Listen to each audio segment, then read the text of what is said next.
عارف رومی رحمۃ اللہ تعالیٰ نے لکھا ہے کہ وہ جس چیز سے بندے کو محبت ہوتی ہے نا، اس کا نام خواب میں بھی لے لیا جائے تو بندہ چونک جاتا ہے۔ عارف رومی رحمۃ اللہ علیہ فرماتے ایک شخص بیمار ہو گیا تھا، کومے میں چلا گیا تھا، وہ کئی لوگوں نے کوششیں کی پر وہ شفا نہیں ہوتی تھی۔ باپ اس کا بہت بڑا آدمی تھا، مالدار تھا، تو اس نے ایک بڑے طبیب کو بلایا، اس نے کہا اس کا پتہ تو کرو معاملہ کیا، کیسے ٹھیک ہو سکتا ہے؟ تو وہ طبیب کہنے لگا کہ یہ نہ کسی سے محبت کرتا ہے، جس سے محبت کرتا ہے اس سے بچھڑ گیا ہے، اور اس غم میں اس کیفیت میں چلا گیا، دوائیاں شوائیاں اثر نہیں کریں گی۔ تو وہ کہنے لگا اب ہمیں تو پتہ بھی کوئی نہیں کس سے اس کا پیار ہے، کس دوست کی کس محبوب کی جدائی میں یہ پریشان ہے، تو کیسے پتہ کریں؟ تو وہ طبیب سیانہ تھا، اس نے کہا یہ کون کون سے ملکوں میں جا چکا ہے؟ اس نے ملکوں کے نام لیے، تو اس طبیب نے نا اس کے کان میں ان سارے ملکوں کا ذکر کیا۔ جب وہ والا ملک آیا نا تو ہلکا سا چونکا وہ، کہنے لگا اب اس ملک کے اندر جتنے شہر ہیں ان کے نام بتاؤ۔ وہ شہروں کے نام لیے، تو جب وہ والا شہر آیا نا تو وہ ذرا تھوڑا سا نا اور چونکا، کچھ اس نے اب ہاتھ پیر بھی ہلانے شروع کیے، کہنے لگا اب اس شہر کے اندر جتنے محلے ہیں نا ان محلوں کے نام لو۔ اب جو ایک ایک کر کے محلے کے نام لینے لگے، تو جب وہ والا محلہ آیا نا، عارف رومی کہتے ہیں وہ جب اس محلے کا نام آیا نا تو وہ پورا چونک گیا۔ تھوڑے سے لوگ ہوتے تھے، تھوڑی سی آبادی ہوتی تھی، اس نے اس کے باپ سے کہا کوئی طریقہ اختیار کر، اس محلے میں بسنے والے جتنے لوگ ہیں نا ان لوگوں کی فہرست منگا۔ اس ملک سے، اس محلے سے ان لوگوں کی فہرست آئی۔ جب ایک ایک نام بولے جانے لگے اور جب نام آیا نا محبوب کا، تو پہلے اس کے ہاتھ کانپے، پھر اس کی نظر پھڑکی، پھر اس کی آنکھوں میں آنسو آئے، اور پھر اس نے آنکھیں کھول کے ہاتھ تھاما اپنے باپ کا اور رو کے کہنے لگا بابو آیا ہے، وہ یہاں ہے، ملاقات ہو جائے گی۔ پھر سمجھ آ گئی اس کی شفا کہاں ہے۔ ہمارے استاد صاحب فرمایا کرتے تھے، اور وہ رو پڑتے تھے یہ بات کرتے، فرمایا کرتے تھے میں دنیا کا وہ خوش نصیب آدمی ہوں جس کے استاد دنیا میں اس سے راضی گئے۔ فرماتے تھے میں وہ خوش بخت آدمی ہوں جس کے مرشد دنیا سے جب گئے تو مجھ سے راضی گئے، اور کہنے لگے میں خوش نصیب آدمی ہوں جس کے والد دنیا سے گئے تو دعائیں دیتے گئے، اور میں وہ خوش بخت آدمی ہوں کہ ماں جب جا رہی تھی تو میں اس کے پیروں میں بیٹھا تھا، میں وہ خوش نصیب ہوں۔ فرماتے تھے اماں جب دنیا سے تشریف لے گئی تو مجھ سے راضی تھی۔ فرماتے ہیں مجھے لگتا ہے، مجھے کرم پر امید ہے کہ رب رسول بھی مجھ سے راضی ہو جائیں گے، مجھے لگتا ہے یہ جو قبولیت ہے نا، قبولیت کہ وہ قبول کر لے، وہ قبول کر لے، تو پھر تو بڑی بات ہے۔ لیکن اگر قبولیت نہیں تو پھر تو بھئی بڑے لوگ ہیں، بڑی باتیں ہیں، بڑے اعمال۔ اپنی زندگی میں کوشش کریں کہ ایسے اعمال کیے جائیں، ایسے کاموں کو کیا جائے جن سے نا وہ قبول کر لے، کچھ چیزیں وہ قبول کر لیتا ہے۔ اچھی نیت میں لپیٹ کر عمل کیا جائے تو قبول ہے، اور عمل کر کے نا پھر اس سے ڈرا جائے تو پھر قبول ہے۔ پھر خوف کیا جائے کہ چونکہ بارگاہ بڑی ہے تو پھر قبول ہے۔ حضرت سعدی رحمۃ اللہ نے لکھا ہے کہ ایک درویش کہتا ہے کہ میں نے دیکھا کہ کعبے کا میں طواف کرنے گیا تو رات کے وقت ایک شخص پتھر پہ سر رکھ کے روتا ہے، اور کہتا ہے مالک مہربانی کرنا، میں نے 40 سال تیری ڈیوٹی کی ہے، میری کو 2-4 دن کی قبول کر لینا، میں نے 40 سال تیری نوکری کی، قبول فرما لینا، قیامت میں رسوا نہ کرنا۔ وہ شخص کہتے، بزرگ کہتے میں سمجھا کو بڑا گناہگار ہے، تو میں جا کے اسے تسلی دیتا ہوں، میں کہتا ہوں کوئی نہیں فکر نہ کر، اللہ بڑا کریم ہے، بڑا گناہگار ہے، رو رہا ہے۔ کہتے ہیں جب میں قریب گیا اور میرے قدموں کی آہٹ اس بزرگ کے کانوں تک گئی اور انہوں نے سر اٹھایا تو میں تو تڑپ گیا۔ یہ تو بغداد کے پیر غوث اعظم جیلانی ہے۔ اب ایکھو راتی ساری کر کر زاری نیند اکھاں کی توندے تے فجرے اوہی گناہگار کہاں ون سب تو نیویں ہوندے۔ کہ میں نے 40 سال کی ہے تیری ڈیوٹی، تیرے دین کی نوکری، وہ 2-4 دن کی، چل زیادہ نہیں، تو اسے قبول کر لینا تاکہ بات بن جائے۔ قبولیت کا خوف، قبولیت ہو جائے تو اچھی نیتیں، اچھے ارادوں کے ساتھ نیک اعمال، اور کچھ چیزوں سے بچا جائے، کچھ چیزوں سے بچا جائے تاکہ نیکیاں ضائع نہ ہو جائیں، بچا جائے۔ ایک تو اگر زبان بے قابو ہو نا، لفظ اگر آوارہ ہو، جملے اپنی مرضی کے نکلیں تو پھر نیکیاں ضائع ہو جاتی۔ اگر بہت بولنے کی عادت ہو اور جو مرضی کہہ دینے کی عادت ہو اور اپنے غصے پر کنٹرول کا مزاج نہ ہو تو پھر نیکیاں برباد ہو جاتی۔ کچھ لوگ ایسے ہوتے ہیں جو بڑے بہترین کام والے ہوتے ہیں لیکن ان کی زبان سے ڈر آتا ہے، ان کے جملوں سے خوف آتا ہے، ان سے محبت کا رشتہ ہوتا ہے، تعلق ہوتا ہے، لیکن ان کے ساتھ گزارا نہیں ہوتا، اس لیے کہ وہ نیک بھی ہیں، نمازی بھی ہیں، حاجی بھی ہیں، پرہیزگار بھی ہیں، لیکن زبان سے تیر برساتے، ان کے جملے نہیں ہوتے، ان کے نشتر ہوتے ہیں جو دلوں کو گھائل کرتے۔ ایسا آدمی اپنی نیکیاں ضائع کر بیٹھتا ہے۔ بڑے بڑے جملے بولنا مسلم شریف میں موجود ہے۔ نبی اکرم صلی اللہ تعالی علیہ وسلم نے فرمایا، ایک شخص نے قسم اٹھا کے کہا تھا اللہ فلانے کو معاف نہیں کرے گا، تو فرماتے ہیں رب کریم نے فرمایا یہ کون ہے جو میرے اوپر قسمیں اٹھاتا ہے، اسے جا کے کہہ دو۔ وہ بظاہر جسے گناہگار سمجھ کے تو نے کہا تھا نا اللہ اسے معاف نہیں کرے گا، جا اسے کہہ دو میں نے اسے معاف کر دیا ہے۔ اور یہ جو تو حاجی نمازی نیک پرہیزگار بنا پھرتا تھا اور قسمیں اٹھاتا تھا رب فلانے کو معاف نہیں کرے گا، اسے کہو تیرے سارے عمل برباد کر دیے، نئے سرے سے عمل کرنا شروع کر، تیری ساری پچھلی نیکیاں ضائع کر دی۔ تو کون ہوتا ہے قسمیں اٹھا کے کہنے والا، زبان کو کنٹرول نہ رکھنے والا میرے بندوں کے بارے میں؟ اور ٹھیک ہے آپ داڑھی والے ہیں، ٹھیک ہے آپ پگڑی والے ہیں، ٹھیک ہے آپ مسواک کرتے ہیں، ٹھیک ہے آپ نماز پڑھتے ہیں، لیکن علم پڑھے دا مان نہ کریے مات آکھی میں پڑھیا، او تے جبار کہار کہاوے متے روڑ دیوی دودھ کڑھیا۔ آپ نیک ہے تو اس کا مطلب ہے آپ کو جس کو مرضی گناہگاری کا آپ سرٹیفکیٹ جاری کرتے پھریں گے؟ آپ نمازی ہیں تو آپ باہر نکل کے جنت کی ٹکٹیں بانٹیں گے؟ آپ سخی ہیں تو آپ کہتے پھریں گے فلانا دیتا کچھ نہیں، فلانا بانٹتا کچھ نہیں؟ کس نے اختیار دیا؟ اللہ کے بندوں پر جرت کا اختیار کس نے دیا؟ او جی فلانا اگر بخشا گیا تو میں بھی بخشا جاؤں گا، یہ بات کرنے کی اجازت کس نے دی؟ فلاں قوم اگر جنت میں چلی گئی تو پھر ہم نہیں روکے جائیں گے؟ اتنی بڑی جرت، اتنی بڑی بات! تو کون ہوتا ہے رب کی جنت اور کے بارے میں فیصلے کرنے والا؟ ایک ذات ہے جو کسی کے لیے جنت کا فیصلہ کرتی ہے اور کسی کو دوزخ کی سزا سناتی ہے، وہ مدینے والے رسول کی ذات ہے۔ باقی کسی کو یہ حق حاصل نہیں ہے کہ وہ کسی کے بارے میں یہ فیصلہ کرے کہ اللہ اسے معاف نہیں کرے گا۔ تو کون ہوتا ہے؟ تیری حیثیت کیا ہے؟ وہ پیر ہو، وہ مولوی ہو، وہ مفتی ہو، وہ کوئی بھی ہو، رب سب پر کرم فرمانے والا ہے۔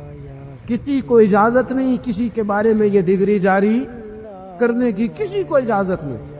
لہٰذا یہ کمزور باتیں کرنا، یہ کچی باتیں کرنا اور جناب نیکی کر کے تو پھر بڑے بڑے بول بولنا کس نے اجازت دی؟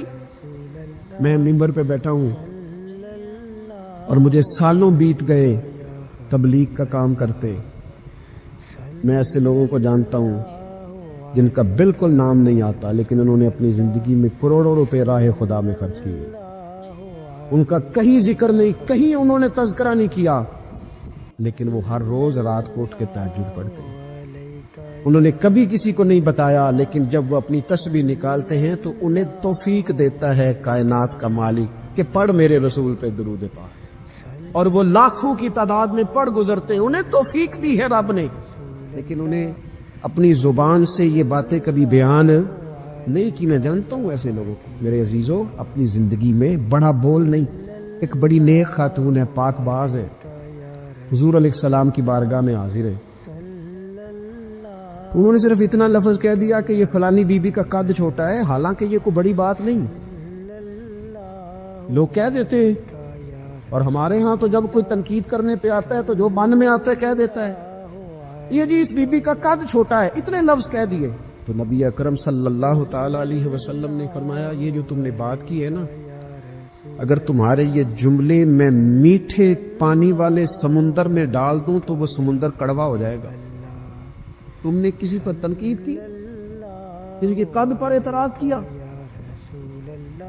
یہ تعلیم امت کے لیے حضور نے بات ارشاد فرمائی، ورنہ وہ خاتون ان کی تو بڑی عظمت ہے، لیکن رسول اللہ صلی اللہ تعالی علیہ وسلم نے ہمیں بتایا، ہمیں سمجھایا، ہمیں سکھایا کہ تم اپنے بول کی وجہ سے، اپنے لفظوں کی وجہ سے اپنی نیکیاں ضائع نہ کر بیٹھنا، دعوے نہ کرتے پھرنا زندگی میں کہ میں نے یہ کر دیا، میں نے وہ کر دیا، میں نے بڑے انقلاب برپا کر دیے، اور جی اللہ کا فضل ہے جی، اللہ نے بڑی توفیق دیا جی، ڈیرے پہ بڑے لوگ روٹی کھاتے ہیں جی، دسترخوان میں نے لگایا ہوا ہے جی، فلانے کے ساتھ بھی میں، او بس کر یار، تو کسی کو کیا دے سکتا ہے، یہ دیکھ تو دینے والا تو کریم رب ہے، تو 100 کو دے کے 200 کو دے کے بتاتا ہے، وہ پتہ نہیں کس کس کو عطا فرماتا ہے۔ حضرت ابراہیم خلیل علیہ السلام بغیر مہمان کے روٹی نہیں کھاتے تھے۔ ایک دن مہمان آیا، یہ نبیوں کی شان ہے، پیغمبروں کی شان ہے۔ ایک دن مہمان آیا تو فرمانے لگے بسم اللہ پڑھ، وہ کسی اور نظریے کا تھا، نہ پڑھ سکا، فرمانے لگے جا کہیں اور روٹی کھا لے، اگر نہیں پڑھتا تو اٹھ کے چلا گیا۔ تو رب کریم نے فرمایا خلیل کتنی عمر ہو گئی اس بندے کی؟ مالک بوڑھا ہو گیا ہے، فرمایا اس نے کبھی میرا نام نہیں لیا، میں نے تو ٹکر کبھی بند نہیں کیا، میں نے تو نہیں کبھی بند کیا، میں تو دیتا ہوں، عطا کرتا ہوں۔ یہاں لوگ کہتے ہیں جا تیری تنخواہ کاٹی گئی، یہاں لوگ کہتے ہیں جا تیرے اتنے دن کے فلاں معاملات ختم ہو گئے، جا نکل ادھر سے، میں دیکھتا ہوں کون تجھے روٹی پہ رکھتا ہوں، بس کر، واللہ خیر الرازقین، رزق دینے والا اور بہتر دینے والا میرا رب کریم ہے۔ اس لیے بڑے جملے نہیں، میرے نبی اکرم صلی اللہ تعالی علیہ وسلم نے فرمایا بے شک بڑے بول اور بری عادتیں تمہارے نیک اعمال کو اس طرح بگاڑ دیتی ہے جس طرح سرکہ شہد کو بگاڑ دیتا ہے۔ لہذا میرے دوستو، عمل کرنا ہے پھر اسے چھپانا ہے، کیونکہ جس چیز کو بندہ چھپاتا ہے نا اسے قیمتی سمجھتا ہے۔ میرا دل کرتا ہے نا یہ بات روز کروں، مجھے پیاری بڑی لگتی ہے، روز کروں یہ بات۔ پاک رسول کی پاک اولاد، عزت والے نبی کا عزت والا گھرانہ، امام زین العابدین، اتنے اتنے موٹے موٹے پشت پر نشان تھے، موٹے موٹے، غسل دیا جا رہا تھا تو ساری کمر موٹے موٹے داغ۔ آج کل پیر کا چہرہ بھی نورانی ہونا بڑا ضروری ہے نا، نورانی ہونا۔ اور حضرت بلال بھی بڑے پیر ہیں، اگرچہ حبشی النسل ہیں پر بڑے پیر ہیں۔ لہذا یہ کچھ چیزیں ایسی ہیں جو لوگوں نے اپنی مرضی سے طے کر لی ہیں، اس میں شک نہیں کہ حضور نے فرمایا ہے کہ جسے دیکھ کے رب یاد آئے وہ اللہ کا ولی ہے، لیکن صرف گورے رنگ دیکھ کے رب یاد نہیں آتا، رنگ سانولا بھی ہو پر رب کے انوار برس رہے ہو تو رب یاد آ ہی جاتا ہے۔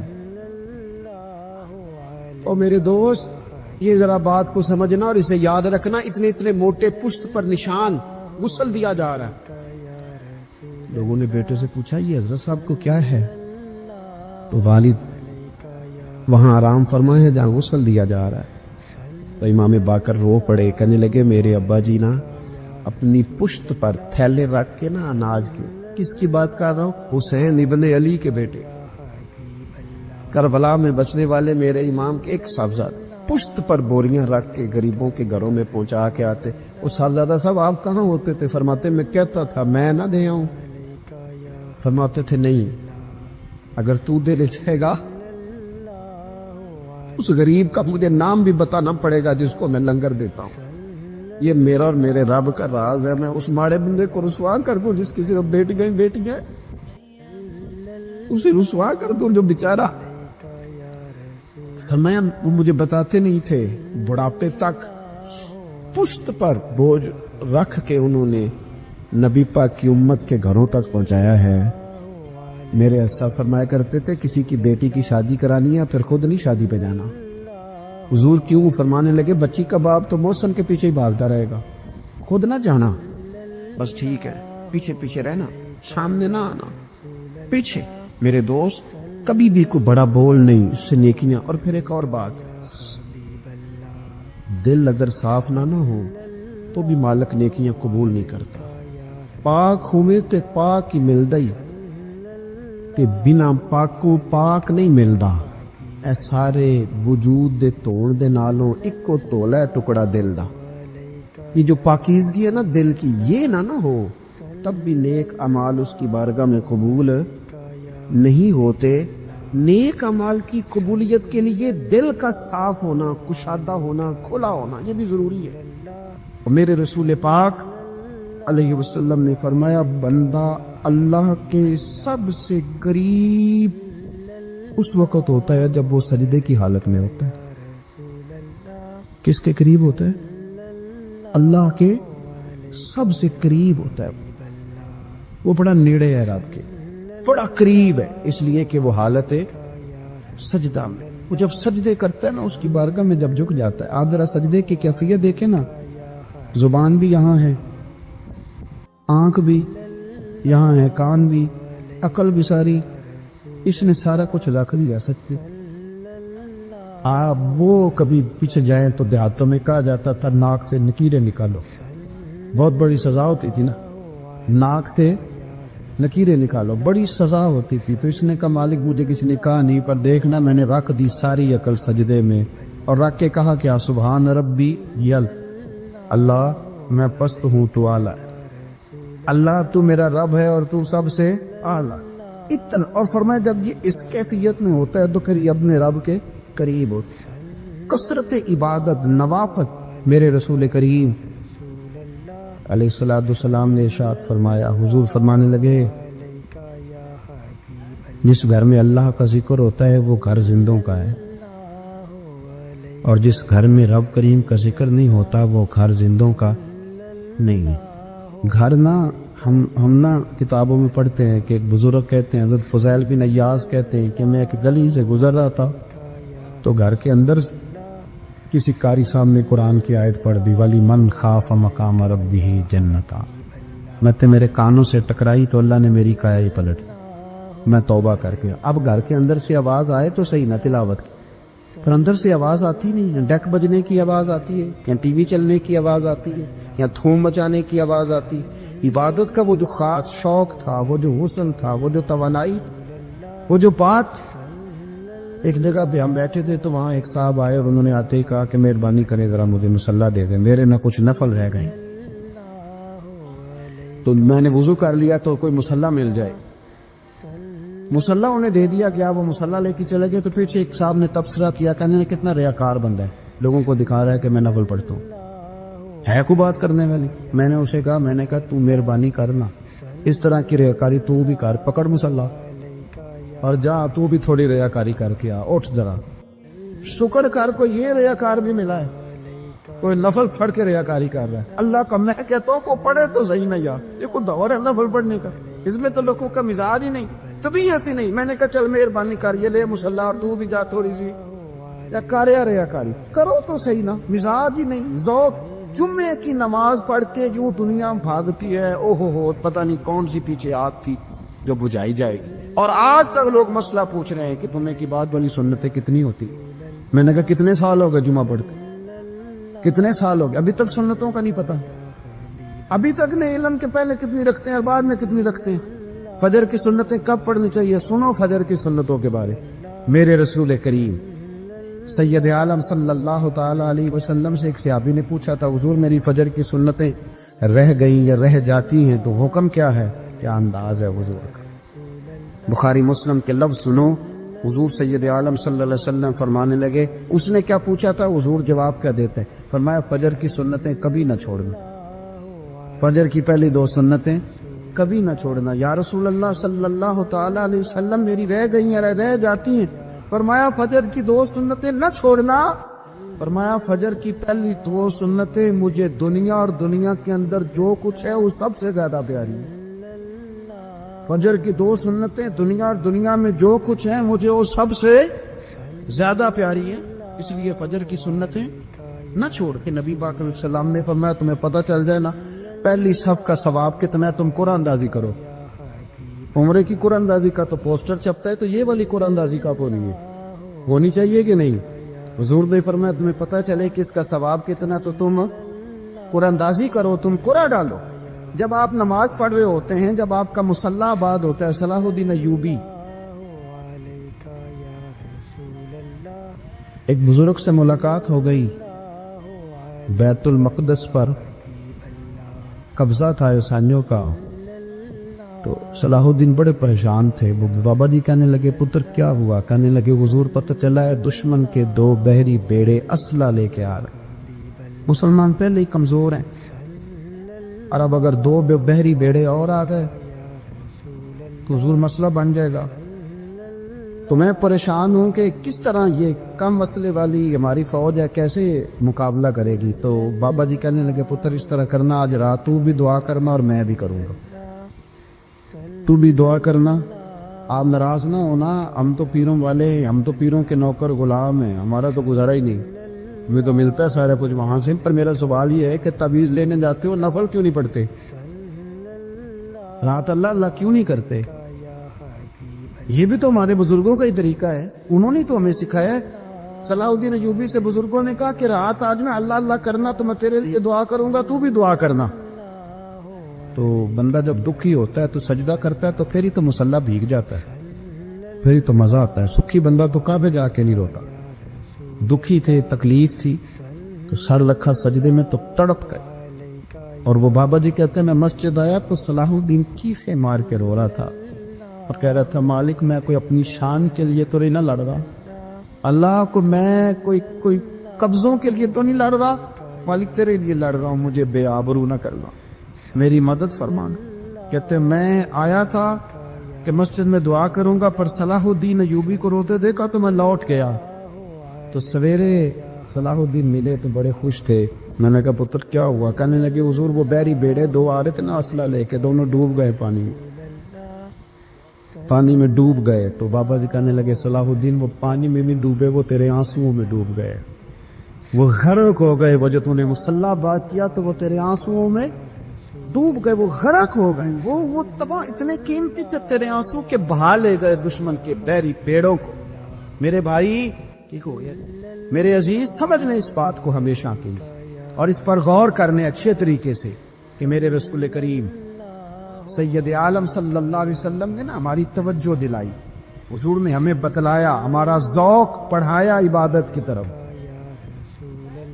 ایک صحابی تھے حضرت ابو فاطمہ رضی اللہ تعالیٰ عنہ، یہ ترمذی شریف کی حدیث ہے۔ نبی پاک علیہ السلام نے فرمایا ابو فاطمہ قیامت کے دن مجھ سے جلدی ملنا چاہتے ہو کہ دیر کے ساتھ؟ تو کہنے لگے حضور کون ہوگا جو دیر سے ملنا چاہے؟ قیامت کے دن آپ سے جلدی ملنا ہے۔ تو نبی پاک علیہ السلام نے فرمایا پھر اس طرح کرنا، دنیا میں رہ کے سجدے زیادہ کرنا، پھر سجدے زیادہ کرنا، قیامت میں ملاقات جلدی ہو جائے، قرب ملے گا تمہیں۔ اپنے بچوں کے اندر دیکھیں نا ہم شوق پیدا کرتے ہیں، ہمیں صحیح لفظ نہیں بولنے آتے پر ہم بچوں میں شوق پیدا کرتے ہیں کہ پتر ڈاکٹر بن جائے گا تو بڑا نفع کرے گا، تو لوگوں کی خدمت کرے گا، ملک و ملت کی خدمت کرے گا، تیرے ابا کا نام روشن ہوگا، تیرے دادا کی تعریفیں ہوں گی۔ ہم یہ ذوق پیدا کرتے ہیں، ہم اپنے نوجوانوں کے اندر یہ فکر پیدا کرتے ہیں، انہیں ہم سمجھاتے ہیں کہ میاں جب تم پڑھو گے محنت کرو گے تو فلاں آدمی کی طرح تمہارا نام ہوگا۔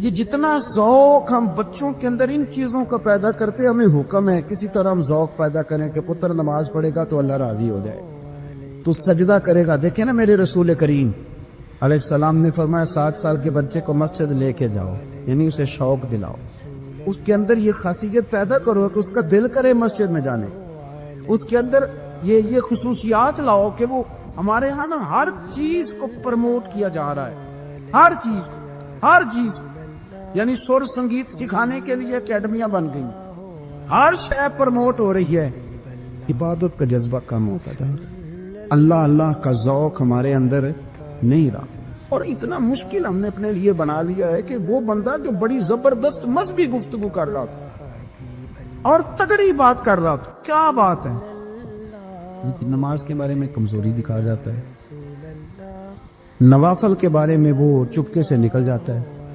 امام احمد بن حنبل رحمۃ اللہ تعالی علیہ،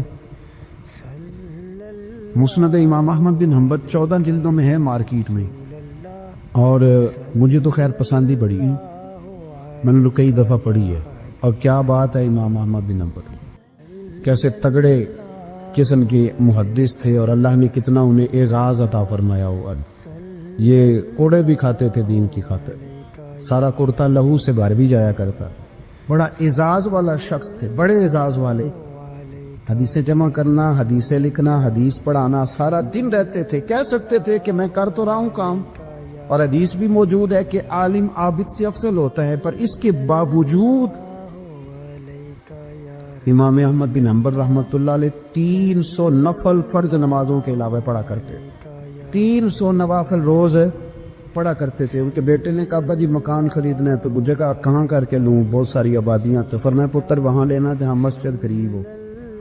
میرے رسول کریم سید عالم صلی اللہ علیہ وسلم اتنا پسند کرتے مسجد کو، اتنا پسند کرتے نماز کو، کہ رسول کریم صلی اللہ علیہ وسلم تہجد کی نماز بھی پڑھتے، کر حضور فجر کی نماز بھی پڑھتے، نبی پاک وتر کو الگ کر کے پڑھتے، شاہ کے ساتھ نہیں پڑھتے، یہ تو ہمیں سے یہ اجازت دی ہمارے بزرگوں نے کہ بعد میں اٹھے گا کون علیحدہ وتر پڑھنے کے، عشاء کے ساتھ پڑھ لیں، وتر پڑھتے، تہجد پڑھتے، فجر پڑھتے، اشراق پڑھتے، چاشت پڑھتے، پھر مغرب کی نماز کے بعد 6 رکعت اوابین پڑھتے، پھر رات کو صلاۃ اللیل پڑھتے۔ سیدہ عائشہ صدیقہ کہتی ہیں زمانہ سو جاتا اور میرے رسول مصلی بچھا کے کھڑے ہو جاتے، او یار کھیتی باڑی کر کے نہیں، محنت مزدوری کر کے نہیں، جناب عائشہ کہتی ہے میں یہ بھی دیکھتی کہ حضور ایک آیت شروع کرتے تو ساری رات اسی کو پڑھتے، اور میری نظر جاتی تو قدم مبارک پہ ورم آ جاتا۔ یار نماز پڑھ کے اتنی مشقت کر کے، اتنی جد و جہد کر کے ورم آ گیا، یا رسول اللہ اتنی محنت کیوں کرتے ہو؟ فرمایا افلا اکون عبدا شکورا، کیا میں اپنے رب کا شکر گزار بندہ نہ بنوں؟ صحابہ کا ذوق عبادتوں کا، ریاضتوں کا، دلاوتوں کا، طبیعت ہے ان کی، وہ ایک دوسرے کو، حضرت مولا علی شیر خدا کرم اللہ تعالیٰ وجہہ الکریم کے زمانے میں روم کے بادشاہ نے کہا یار یہ مسلمانوں کا پتہ تو کرو، یہ آخر کیوں اتنے زیادہ مجاہد ہیں؟